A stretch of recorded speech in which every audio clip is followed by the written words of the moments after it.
رگے جاہیں وہ اس انائلیاس ایپیسوڈ 20۔ دروازہ آہستہ سے کھلنے کی آواز آئی۔ مزنا جو پہلے ہی گھبرائی ہوئی تھی، اس کی گھبراہٹ میں مزید اضافہ ہوا۔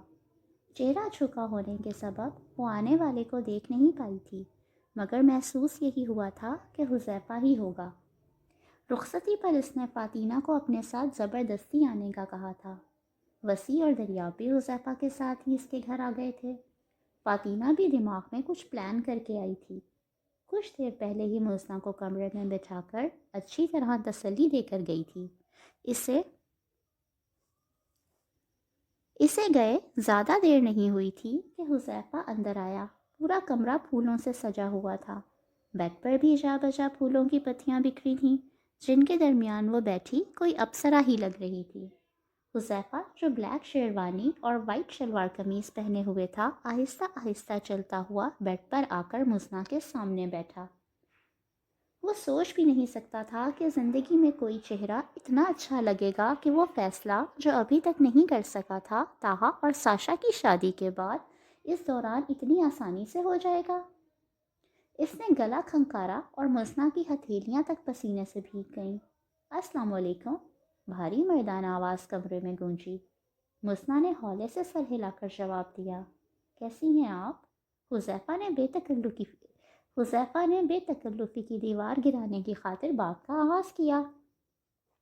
مزنا نے پھر سے سر ہلا کر جواب دیا، منہ کھولے۔ حذیفہ کی بات پر جھکا ہوا سر جھٹکے سے اٹھا۔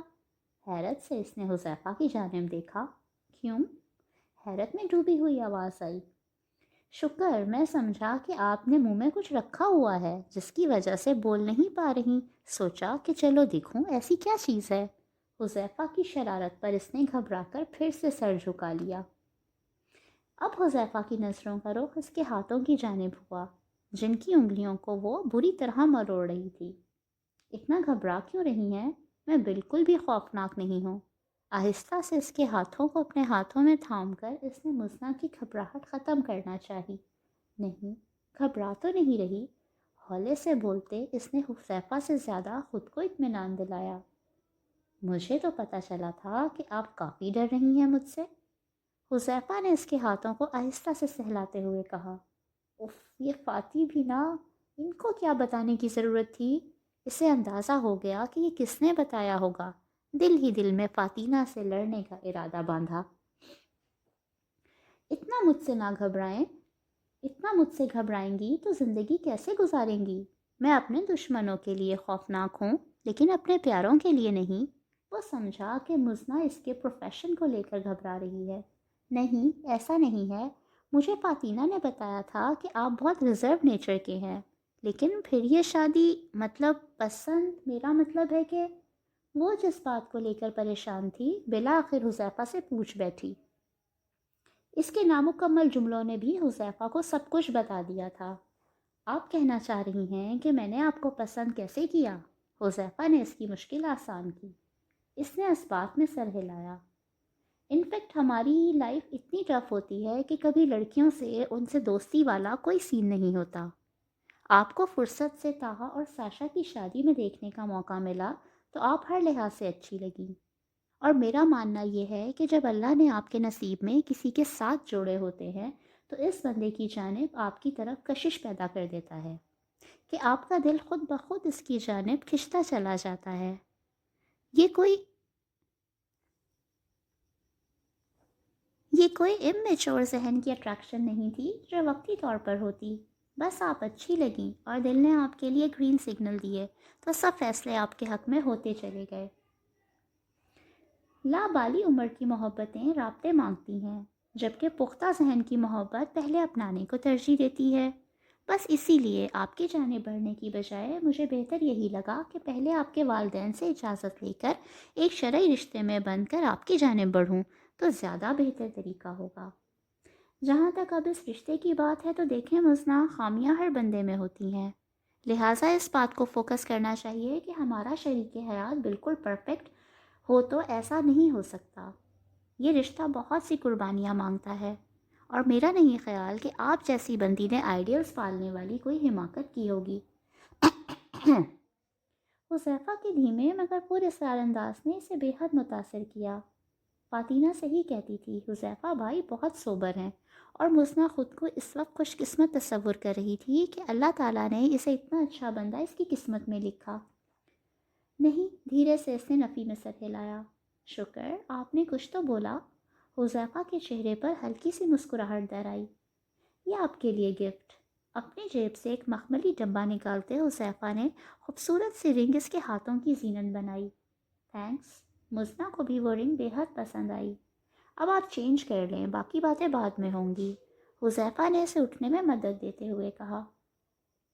ابھی مزنہ 2 قدم چلی ہی تھی کہ کمرے میں کسی گھڑی کے الارم کی آواز گونجی۔ حذیفہ اور مزنہ دونوں حیران ہوئے، ادھر ادھر دیکھا، سمجھ نہیں آیا کہ آواز کس جانب سے آ رہی ہے۔ حذیفہ بیڈ سے دور صوفے کے پاس کھڑا شیروانی اتار رہا تھا۔ جو ہی بیڈ کے قریب گیا تو تکیے کے نیچے سے آواز سنائی دی۔ تکیہ ہٹاتے ہی سامنے چھوٹی سی گھڑی رکھی نظر آئی جس کا الارم زور و شور سے بج رہا تھا۔ حیران ہوتے اس نے وہ بند کیا۔ سمجھ نہیں آئی کہ یہ کس نے رکھا تھا۔ تھوڑی دیر بعد مزنہ کپڑے چینج کر کے آئی تو حذیفہ واش روم میں چلا گیا۔ کپڑے چینج کر کے باہر آیا تو ایک مرتبہ پھر سے کسی گھڑی کے الارم کی آواز آئی۔ مزنہ اور وہ پھر سے پریشان ہوئے۔ ادھر ادھر تلاش کرنے پر پتہ چلا کہ اب کی بار آواز پردوں کے پیچھے سے آ رہی تھی۔ کس پاگل نے رکھی ہے یہ یہاں؟ وہ بھنا کر آگے بڑھا، پردہ ہٹا کر اسے بھی بند کر کے ٹیبل پر پٹکا۔ کچھ کھائیں گی؟ اس کی ساری توجہ پھر سے مزنہ کی جانب ہوئی جو گھبرائی ہوئی بیڈ پر بیٹھی تھی۔ نہیں، پھر سے مختصر جواب۔ حذیفہ نے غور سے اسے دیکھا، پھر اس کے سامنے بے تکلفانہ انداز سے نیم دراز ہوتے نظروں کے فوکس میں اسے رکھا۔ آپ ایسے کیوں دیکھ رہے ہیں؟ مزنہ کی گھبراہٹ سوا ہوئی۔ دیکھ رہا ہوں کہ آپ اتنا گھبرا کیوں رہی ہیں مزنہ، آپ جانتی ہیں میاں بیوی کا رشتہ سب سے زیادہ بے تکلف رشتہ ہوتا ہے۔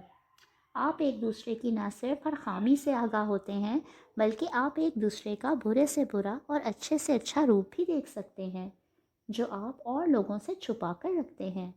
یہ رشتہ تبھی خالص ہوتا ہے جب اس میں دوستی کی آمیزش ہو، اور میں چاہوں گا کہ ہم اس رشتے کا آغاز دوستی سے کریں۔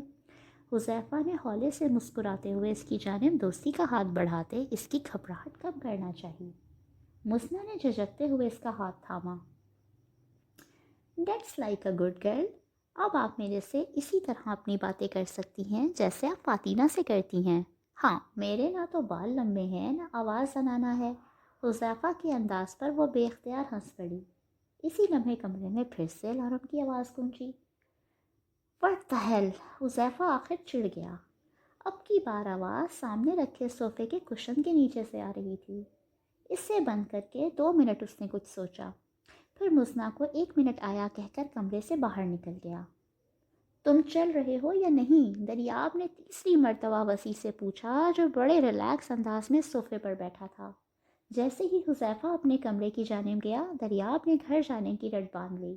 یار تو چلا جا، میں آج یہیں رہوں گا۔ وسیع نے سہولت سے اپنا پروگرام بتایا۔ فاطینہ وسیع کے ساتھ ہی صوفے پر بیٹھی ہوئی تھی۔ ایک نظر دریاب کے بیزار چہرے کو دیکھا۔ تم پہلے بکواس نہیں کر سکتے تھے؟ وہ غصے سے بولا۔ تو آج کل کیوں مرچیں چبائے ہوئے رہتا ہے؟ وسیع نے حیرت سے اس کے بے وقت غصے کو دیکھا۔ None of your business. سنجیدہ اور کسی قدر اجنبیت لیے لہجے میں کہتا وہ چابی اٹھا کر کھڑا ہوا۔ حذیفہ کے والدین سے مل کر باہر کی جانب نکل گیا۔ فاطینہ نے بھی تیزی سے اپنا بیگ اٹھایا۔ آپ کو چھوڑنے نہیں جا رہا ہے، وسیع نے اس کے اٹھنے پر طنز کیا۔ چپ کرو، پتہ ہے مجھے۔ فاطینہ نے اسے ڈپٹا اور باہر نکل آئی۔ جیسے ہی دریاب کی گاڑی باہر نکلی، وہ بھی اپنی گاڑی کی جانب بڑھی۔ جلدی سے بیٹھ کر گاڑی باہر نکالی۔ اپنی گاڑی کا دریاب کی گاڑی سے تھوڑا سا فاصلہ رکھا ہوا تھا۔ کافی دیر دونوں کی گاڑیاں آگے پیچھے چلتی رہیں۔ جو ہی تھوڑا سا سنسان راستہ آیا، فاطینہ نے اس کی گاڑی کو اوورٹیک کر کے تیزی سے گاڑی کی سپیڈ بڑھا کر آگے جا کر پھر اپنی گاڑی اس انداز میں روکی کہ دریاب کو اپنی گاڑی کو بریک لگانے پڑے، نہیں تو اس کی گاڑی فاطینہ کی گاڑی سے ضرور ٹکرا جاتی۔ دونوں ایک ساتھ اپنی گاڑی سے اترے، لیکن ایک کے تیور انتہائی غصے سے بھرپور تھے۔ جبکہ دوسری جانب منانے کی خواہش تھی۔ یہ کیا بدتمیزی ہے، گاڑی ہٹائیں۔ دریاب اس کی جانب دیکھ کر غصے سے بولا، نہیں ہٹاؤں گی۔ اس نے ہر دھرمی کا مظاہرہ کیا، کیا پرابلم ہے آپ کے ساتھ؟ میں نے کہا ہے گاڑی ہٹائیں۔ دریاب اب کی بار انتہائی سرد لہجے میں بولا، میں تب تک یہ گاڑی نہیں ہٹاؤں گی جب تک آپ میری بات نہیں سنیں گے۔ فاطینہ سکون سے سینے پر ہاتھ باندھ کر بولی، اوکے فائن۔ دریاب نے اپنے غصے پر قابو پایا اور ایک گہری سانس کھینچی، اپنی گاڑی کا دروازہ بند کیا، گاڑی کو لاک لگایا اور فاطینہ کی سائڈ سے گزرتا ہوا سڑک پر پیدل چلنے لگ پڑا۔ فاطینہ تیزی سے اس کی جانب لپکی، مگر وہ آرام سے چلتا جا رہا تھا جیسے وہاں اس کے علاوہ کوئی اور ہو ہی نہ۔ فاطینہ دھیرے سے اس کے پیچھے آئی اور پھر ایک دم پیچھے سے اس کے گلے میں بازو حمائل کر کے اسے آگے جانے سے روکا۔ اس کے کندھے سے آگے کی جانب جھکتے ہوئے آہستہ سے گنگنائی، You leave me room for my imperfections. When I am a mess, then you jump right in. If I drift in the wrong direction, you turn the tide and you calm the wind. Any time, every time I get lost, you will find me. دریاب کے لیے اب اپنے غصے کو قائم رکھنا مشکل ہو گیا تھا۔ اس نے اتنے انوکھے اور معصوم انداز میں نہ صرف اپنی غلطی کا اعتراف کیا تھا بلکہ اسے منایا تھا کہ وہ اپنے دل کو مزید اس کے لیے سخت نہیں کر سکتا تھا۔ اپنے گلے کے گرد بندھے اس کے بازوؤں کو ہٹا کر اس کی گردن کے گرد اپنا بازو حمائل کر کے اسے آگے کیا۔ جی نہیں، نہ تو ہر مرتبہ میں آپ کو بچاؤں گا اور نہ ہی آپ کی غلط سمت ٹھیک کروں گا۔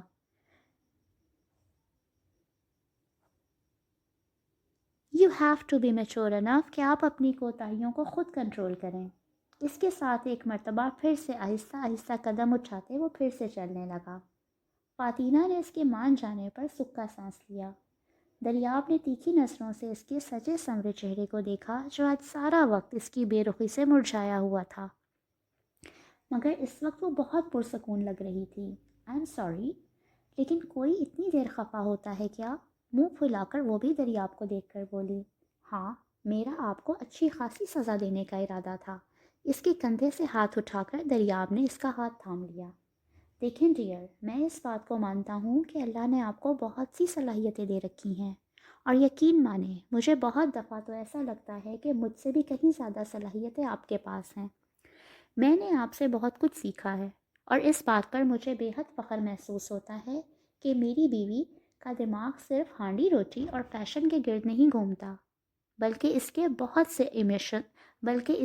سے ایمبیشنز ہیں اور وہ اپنی صلاحیتوں کو پوری طرح سے کام میں لا رہی ہے۔ لیکن میری جان، یہ صلاحیتیں آپ کو تب ہی کامیاب انسان بنا سکتی ہیں جب آپ ان کو اعتدال سے بروئے کار لائیں۔ شدت پسندی کسی بھی چیز میں ہو وہ نقصان پہنچاتی ہے۔ آپ میں بہت سی خوبیاں ہیں مگر سب سے بڑی خامی یہ ہے کہ آپ شدت پسند ہیں، اور وہ لوگ ہمیشہ نقصان اٹھاتے ہیں جو اپنی عقل پر کسی بھی اور جذبے کو حاوی آنے دیں۔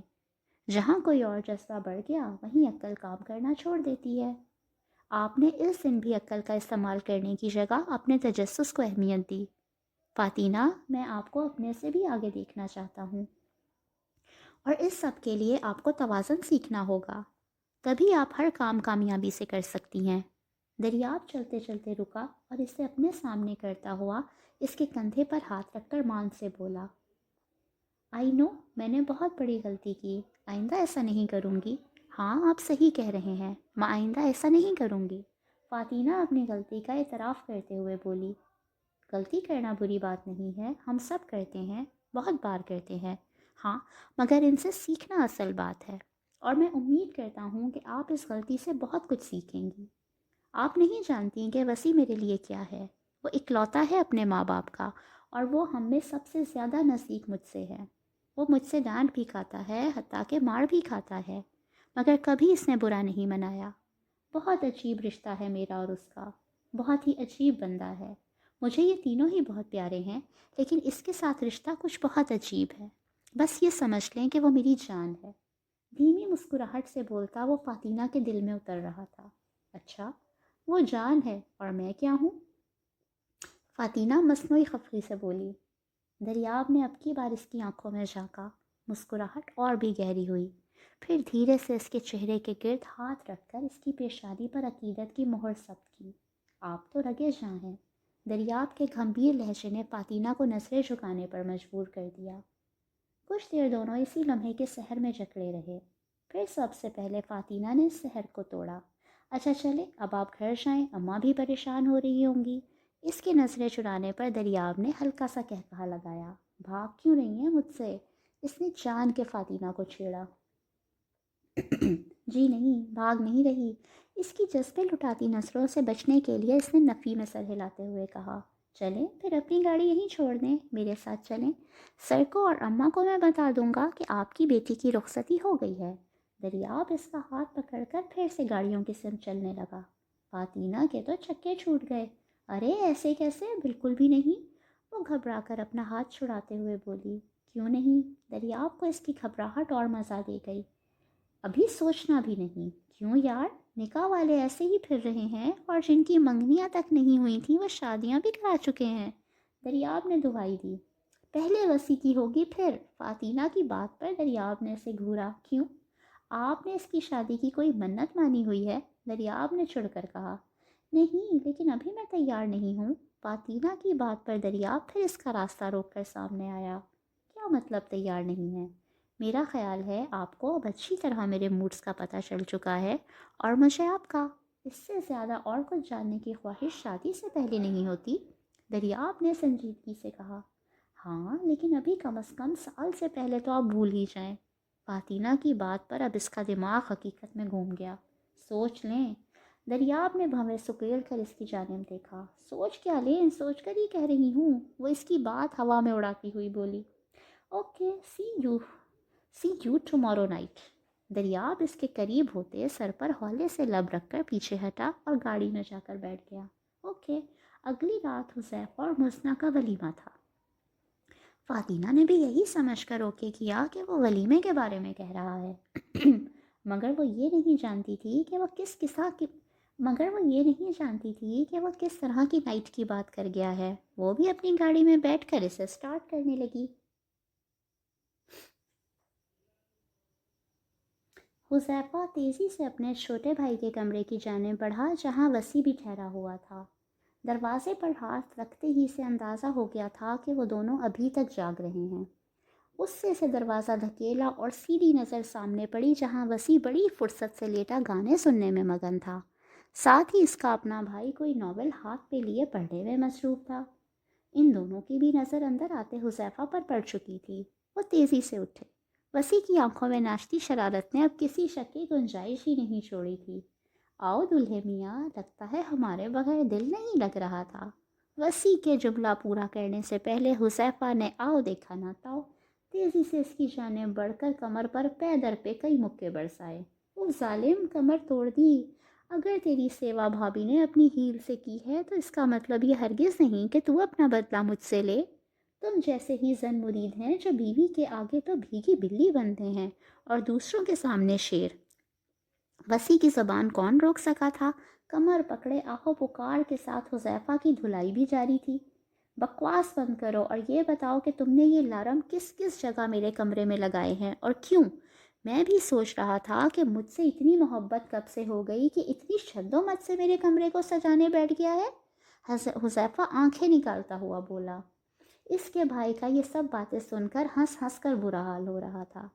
تم اپنے دانت بند کرو اور تم بکو کہ مزید کتنی گھڑیاں میرے کمرے میں ہیں؟ 3 میں نکال چکا ہوں، باقی کی کہاں ہیں؟ حد ہے۔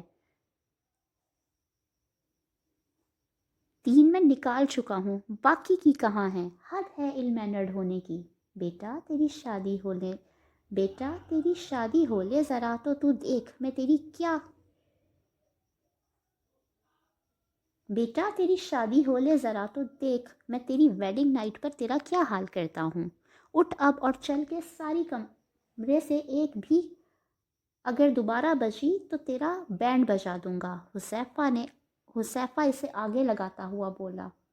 یارو یہی دوستی تھی قسمت سے جو ملی تھی، بیوی نے آتے ہی ایسی لات ماری دوستی بھاڑ میں گئی ساری کی ساری۔ حذیفہ اس کی شعر و شاعری سے متاثر ہوئے بغیر اسے بازو سے پکڑتا ساتھ گھسیٹتا لے جا رہا تھا، جبکہ وسیع پوری طرح خود کو چھڑانے کی کوشش کر رہا تھا۔ اتنا بڑا گینڈا ہے تو، سیدھی طرح چل نہیں سکا تو اٹھا کر لے جاؤں گا۔ حذیفہ نے پھر سے ایک دھپ اس کی کمر پر رسید کی۔ حد ہے اب، تمہاری شادی ہونے کا مطلب یہ نہیں کہ تو واہیات حرکتیں میرے ساتھ کر۔ وسیع کی ایکٹنگ عروج پر تھی۔ بیٹا تیرے ساتھ تو میں وہ کروں گا کہ تیری سوچ ہے۔ حذیفہ کی دھمکیاں بھی کم ہونے کا نام نہیں لے رہی تھیں۔ آخر وہ زبردستی اسے اپنے کمرے میں لے آیا، جہاں مزنہ بیڈ سے اٹھ کر صوفے پر آ چکی تھی۔ اب بھابھی جان معاف کیجیے گا، میرا چہرہ دیکھے بغیر اسے نیند نہیں آتی نا، تو بس آج بھی یہ کمینہ باز نہیں آیا، زبردستی مجھے یہاں اٹھا لایا۔ وسیع نے معصومیت سے باادب انداز اپناتے ہوئے ڈائلاگ بولے۔ وہ مستی کے ساتھ ساتھ حذیفہ کو بھی مسکرانے پر مجبور کر گئے۔ کتنی بکواس کرتے ہو تم، حذیفہ نے سر جھٹک کر کہا۔ یہ میری بکواس ہی ہے جس کی وجہ سے تم سب کی زندگیوں میں ہنسی کے پھول کھلتے ہیں اور تم لوگوں کے چہرے پر شادابی قائم ہے، نہیں تو جتنے سڑے ہوئے تم سب ہو، استغفر اللہ، اب تک تو اتنی جھریاں پڑ چکی ہوتی کہ کوئی لڑکی منہ نہ لگاتی۔ وسیع کے ہاتھوں سے زیادہ تیزی سے اب زبان چل رہی تھی۔ کمرے میں مختلف جگہوں پر اس نے 3 گھڑیوں کے علاوہ 15 اور گھڑیاں مختلف مقامات پر چھپائی تھیں۔ مزنہ کا اس شرارت پر کہہ لگانے کو دل چاہ رہا تھا۔ فاطمہ نے وسیع کی شرارتوں کے بارے میں اسے کافی کچھ بتا رکھا تھا، مگر آج اس کے اپنے ساتھ ہونے والی اس شرارت کو اس نے بہت انجوائے کیا تھا۔ چہرے پر ہاتھ رکھے اپنی ہنسی وہ بہت مشکل سے روک پا رہی تھی۔ خاص طور سے حذیفہ کے جھنجھلانے کو وہ اور بھی انجوائے کر رہی تھی۔ ہائے وسیع بھائی کتنے کیوٹ ہے۔ جو ہی وسیع کھڑیوں سمیت کمرے سے باہر نکلا اور حذیفہ سکا سانس لیتے دروازہ لاک کر کے مزنہ کے پاس آیا تو وہ حسرت سے بولی، یہ کیوٹ ہے؟ انتہائی 2 نمبر انسان ہے۔ حذیفہ غصے سے بھرا بیٹھا تھا۔ سارے جذبات اس وقت ٹھنڈے پڑ چکے تھے۔ وہ اتنے مزے کی حرکت بھی کسی کے ساتھ اپنی شادی کی رات نہیں ہوئی ہوگی۔ وہ جو کچھ دیر پہلے شرمائی گھبرائی تھی، اب بڑے آرام سے بیٹھی وسیع کی تعریفوں کے پل باندھ رہی تھی۔ جی بالکل، یہ واقعہ تو کتابوں میں سنہری حروف میں لکھوانا چاہیے۔ حذیفہ بھی بالآخر ہنستے ہوئے بولا۔ مزنہ بھی کھل کر ہنسی، اور بس یہی ایک ادا حذیفہ کو دنیا و مافیا سے بیگانہ کر گئی۔ اماں میں نے ولیمے میں پہننے کے لیے جو سوٹ لیا تھا وہ کہاں ہے؟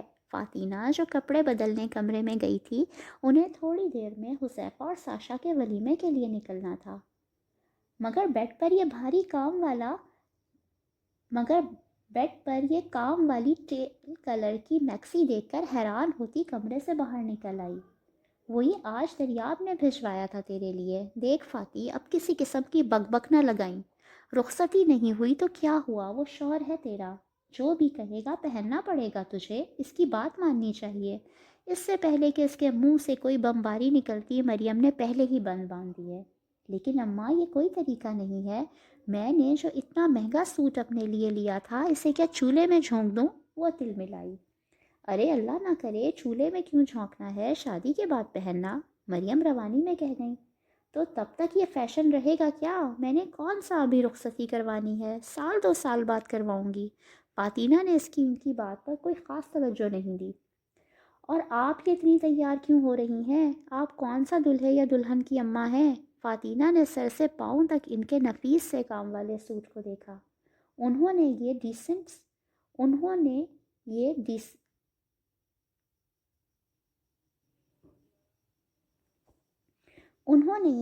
تو آج کے لیے نہیں لیا تھا۔ ایکچولی اس ناول میں بہت ساری جگہ پر غلطیاں ہیں، یہاں پر بھی ڈریس کو آئی ڈونٹ نو کیا لکھا ہوا ہے، تو جس کی وجہ سے کہیں کہیں آپ لوگوں کو پریشانی کا سامنا کرنا پڑتا ہے، اس کے لیے بہت معذرت۔ چلیں جی یہیں سے کنٹینیو کرتے ہیں۔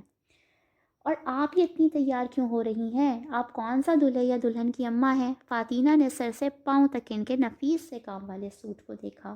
انہوں نے یہ ڈریس تو آج کے لیے نہیں لیا تھا۔ ایسے نہیں، میں ہی تو ماں ہوں ان کی۔ مریم ایک بار پھر روانی میں جو بات بول گئیں، اب کی بار وہ سن کر فاطمہ چونکی۔ اسی لمحے ساشا نے آ کر بات سنبھال لی۔ ہاں تو یہ سب کی اماں ہے، سبھی اماں ہی کے تو بیٹے ہیں، اور ہم سب بیٹیاں۔ حذیفہ اور مزنہ کی بھی اماں ہیں۔ ان کے گلے میں بازو حمائل کرتے اس نے چپکے سے ان کے کان میں کچھ کہا۔ جس پر یکلک انہیں اپنی جذبات میں کہی گئی باتوں کا احساس ہوا۔ چلو یار جلدی سے ریڈی ہو جاؤ، بیوٹیشن آنے والی ہے، اور طاہا نے سختی سے آرڈرز کیے ہیں کہ ہمیں وقت پر تیار ہونا ہے۔ وہ جلدی سے فاطینہ کا ہاتھ پکڑ کر اسے منظر سے ہٹانے کے لیے اندر کی جانب لے گئی، مگر جس وقت بیوٹیشن نے اس کے سر پر دوپٹہ جمایا، فاطینہ نے اس وقت بھی خوب شور مچایا۔ بس کرو یار، نکاح ہونے کا مطلب یہ نہیں کہ اب میں سب شادیوں میں دلہن کی طرح تیار ہوں۔ یہ دوپٹہ تو اب میں ہرگز اس طرح نہیں لوں گی، آلریڈی اتنا میک اپ تھوپ کر کارٹون بن چکی ہوں۔ فاطینہ تیزی سے کرسی پر سے اٹھی۔ چپ کر کے بیٹھی رہو، اماں سے کہہ کر تمہاری جوتوں سے تواضع کراؤں گی، اور آج کے دن تو اپنی عزت کا خیال کر لو۔ ساشا نے اسے ڈپٹا۔ یار تم خود سوچو کتنا عجیب لگتا ہے یہ دلہنوں کی طرح سر پر دوپٹہ جمانا۔ اگر یہ دریاب کی خواہش ہے تو یقین کرو کہ آج نہیں چھوڑوں گی انہیں، فاطینہ نے اسے دھمکاتے ہوئے کہا۔ چھوڑو کی تو خیر تم واقعی نہیں، وہ منہ ہی منہ میں بڑبڑائی۔ ساشا فاطینہ جلدی کریں، باہر سے طاہا کی آواز ابھری۔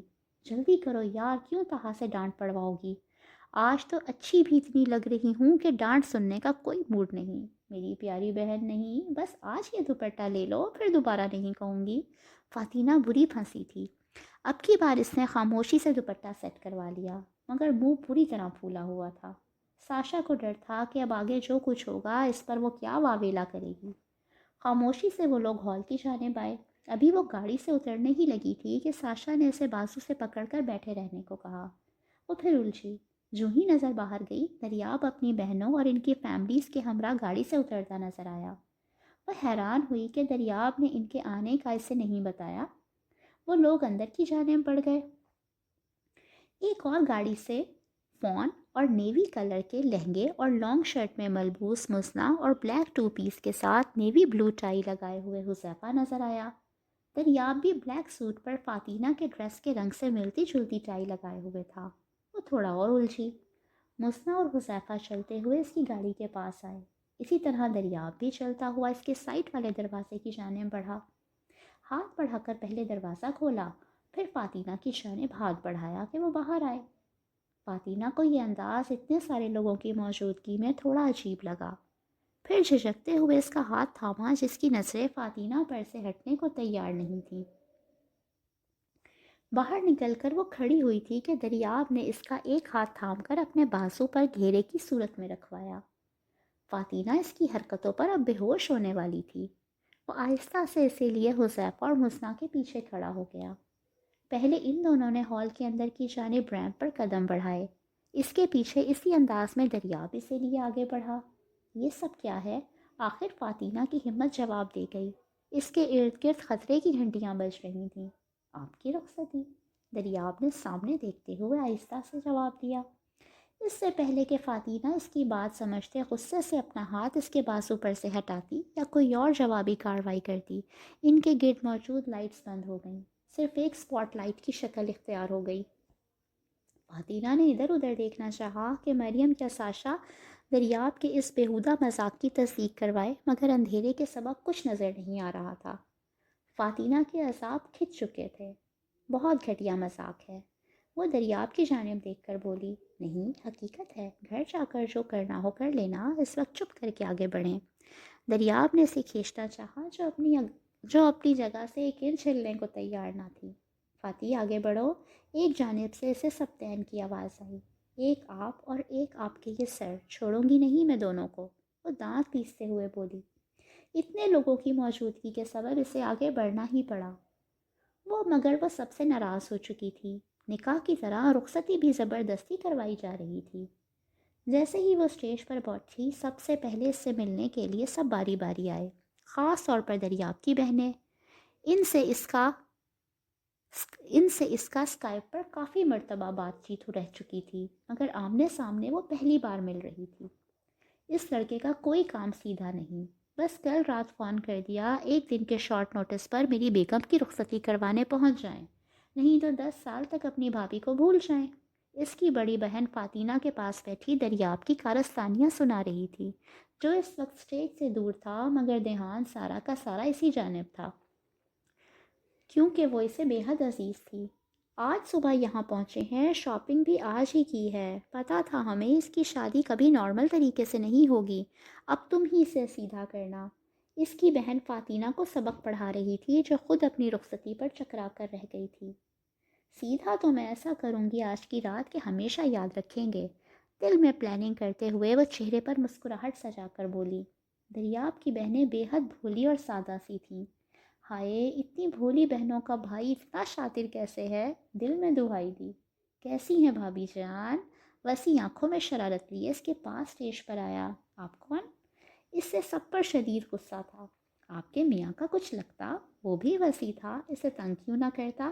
اب یہ مت کہیے گا کہ میرا میاں وہ کون؟ اسٹیج کے گرد اس وقت ان کا پورا گینگ جمع تھا، حتیٰ کہ ریا کو بھی انوائٹ کیا گیا تھا۔ دریاب جو تھوڑے فاصلے پر کھڑا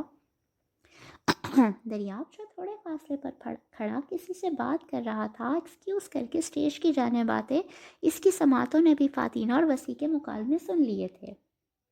نہیں، وہ مجھے اچھی طرح پتہ ہے کہ کون، فاطینہ نے دریاب کو دیکھ کر طنزیہ لہجے میں کہا۔ ہاں، پوری دنیا میں ایک ہی بہت بڑا کمینہ ہے اور وہ آپ کے میاں کے علاوہ کوئی اور نہیں ہو سکتا۔ وسیع کی بات پر پھر سے کہا پڑا تھا۔ ہاں، اور باقی سب نے بھی ان سے کلاسز لے رکھی ہیں۔ فاطینہ دلہن کا روپ اوڑھ چکی تھی، یہی بہت بڑی بات تھی، اب اپنی زبان کو نہیں روک سکتی تھی کہ یہ اس کے بس میں ہرگز نہ تھا۔ ہا ہا ہا، ان سبھی ان کی بحث سے محظوظ ہو رہے تھے۔ زبردستی کلاسز دی ہیں اس نے، اس کا بزنس مندا جا رہا تھا۔ وسیع کو تو آج پورا موقع ملا ہوا تھا دریاب کے بقیے ادھیڑنے کا۔ بیٹا تو اپنی فکر کر، کہیں تیرا حشر میرے سے بھی برا نہ ہو۔ جو زیادہ بڑھ بڑھ کر باتیں کرتے ہیں وہ باتیں انہی کے آگے آتی ہیں۔ فاطینہ کے برابر بیٹھتے ہوئے وہ بولا۔ اس کے بیٹھتے ساتھ ہی فاطینہ کھسک کر تھوڑا سا پرے ہوئی۔ بیٹا ابھی تو اپنی فکر کر، ہم برف کا انتظام کر کے رکھیں۔ وسیع نے شرارتی مسکراہٹ سے دریاب کی جانب دیکھا۔ برف کا؟ سب نے حیرت سے سوال کیا۔ ہاں نا، ہاں نا، اس کے بعد تو فاطینہ کی سینڈلز ہوں گی اور دریاب ہوگا، تو پھر صبح ہم ہی اس کے زخموں کی ٹکور کریں گے نا۔ دریاب کبھی اتنا برا نہیں پھنسا تھا جتنا آج وسیع کی گرفت میں اس کی درگت بن رہی تھی۔ سب کے ہنسی کے فوارے چھوٹے۔ وسیع، تیرے ساتھ ہم سب نے مل کر وہ کرنی ہے نا بیٹا کہ تو یاد رکھے گا، دریاب نے منہ پر ہاتھ پھیرتے ہوئے اسے دھمکایا۔ انہی خوبصورت لمحوں کے دوران فاطینہ کی رخصتی کا عمل بھی ہو گیا۔ چلیں جی، اب تک کے لیے اتنا ہی، ملتے ہیں نیکسٹ ویڈیو میں، تب تک اپنا خیال رکھیے گا۔ اللہ حافظ۔